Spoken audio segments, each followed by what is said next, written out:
Hello friends, સ્વાગત છે તમારા બધાનું મારા રસોડામાં। આજે હું બનાવીશ સરસ મજાનું ભીંડાનું મસાલેદાર ગ્રેવીવાળું શાક। હા, જરા પણ ચીકાશવાળું નહીં થાય અને ખૂબ જ સરસ ગ્રેવીવાળું શાક બનીને તૈયાર થશે। તો મારી આ રેસીપી આજે તમારી સાથે હું શેર કરીશ। તમે આ રીતના ભીંડાનું શાક બનાવી લેશો એટલે તમારું પણ શાક કોઈ દિવસ ચીકાશવાળું નહીં થાય અને જેને ભીંડાનું શાક નહીં ભાવતું હોય તેને પણ ભાવવા લાગશે। એટલું સરસ ટેસ્ટી બને છે। તો ચાલો આપણે ભીંડાનું શાક બનાવવાનું સ્ટાર્ટ કરશું। પરંતુ તેની પહેલાં મારી ચેનલને હજી સુધીમાં સબસ્ક્રાઈબ ન કરી હોય તો પહેલાં જઈને મારી ચેનલને સબસ્ક્રાઈબ કરો, વિડીયોને લાઈક કરો અને શેર કરો।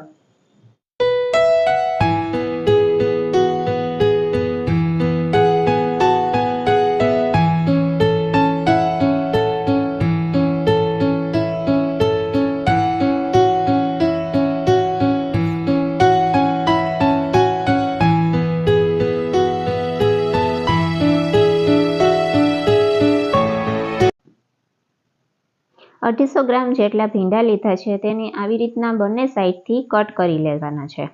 પછી જો મોટો ભીંડો હોય તો 2 ભાગ કરવાના છે, બાકી સિંગલ ભાગ પણ તમે રાખી શકો છો।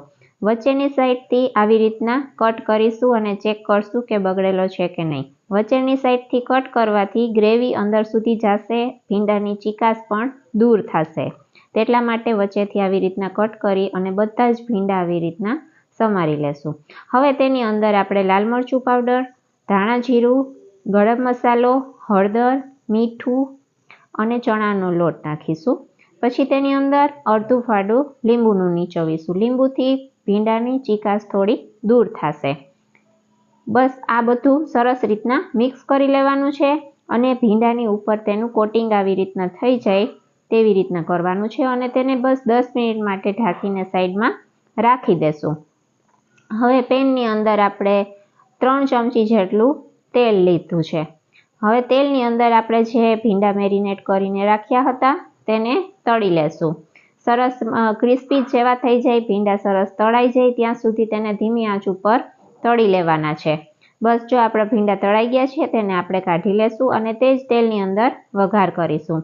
જીરું, હિંગ અને મીઠા લીમડાના પાન નાખીશું। પછી તેની અંદર સમારેલી ડુંગળી છે, ઝીણી સમારીને લીધી છે, તમે ડુંગળીની ગ્રેવી પણ લઈ શકો છો। તો ડુંગળી નાખી અને તેને સરસ રીતના સાતળી લેશું। હવે મેં અહીંયા 3 ડુંગળીનો યુઝ કર્યો છે।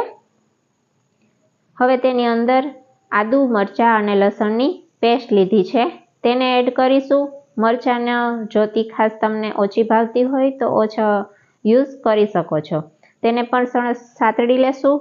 હવે તેની અંદર ટોમેટો પ્યુરી લીધી છે, 2 ટમેટા મીડિયમ સાઇઝના લીધા છે, તેની પ્યુરી કરીને લઈ લીધી છે, તેને એડ કરીશું અને તેને પર સરસ રીતના સાતળી લેશું।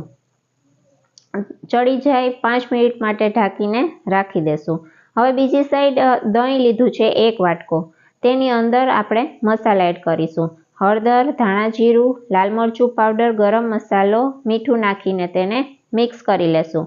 આવી રીતના દહીં મસાલાવાળું લેવાથી વઘારમાં દહીં જરા પણ ફાટતું નથી, એટલે તમે આવી રીતના એડ કરશો ગ્રેવીમાં એટલે ગ્રેવી ઘાટી બનશે અને દહીં પણ જરાય ફાટશે નહીં। તો આપણું ચડી ગયું છે સરસ। હવે તેની અંદર બસ ખાલી 1 ચમચી ચણાનો લોટ નાખી અને મિક્સ કરી લેવાનું છે। થોડી વાર બસ ચડી જાય એટલે આપણે તેની અંદર આપણું મસાલાવાળું જે દહીં તૈયાર કરેલું હતું તે એડ કરી દેવાનું છે। હવે તમે જોઈ શકો છો કે દહીં બિલકુલ પણ જરા પણ ફાટશે નહીં અને સરસ રીતના ગ્રેવી આપણી ઘાટી બની જશે। અને આ ગ્રેવીમાં દહીં નાખવાથી જે ભીંડાની ચીકાશ છે તે પણ દૂર થશે અને ગ્રેવી સરસ મજાની ટેસ્ટી બનશે। તો તમે જોઈ શકો છો સરસ મજાની ગ્રેવી આપણી બનીને તૈયાર છે।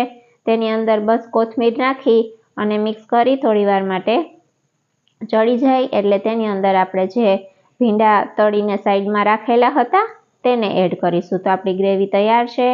તેની અંદર આપણે તળેલા ભીંડા બધા એડ કરી દેશું અને સરસ રીતના મિક્સ કરી દેશું।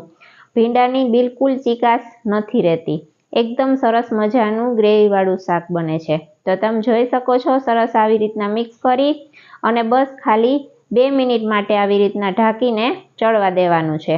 જેનાથી ભીંડાની અંદર સુધી ગ્રેવીનો ટેસ્ટ સરસ બેસી જાય અને આપણું શાક સરસ રીતના ચડી જાય. એકદમ મસ્ત ગ્રેવીવાળું ભીંડાનું શાક બનીને તૈયાર છે.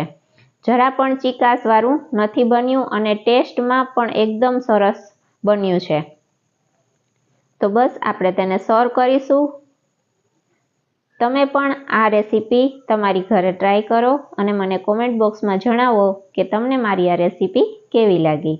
તો બસ આવી જ અલગ વેરાયટી લઈને ફરીથી હું તમને મળું છું નેક્સ્ટ વિડીયોમાં નેક્સ્ટ રેસીપી સાથે. ત્યાં સુધી જય માતાજી,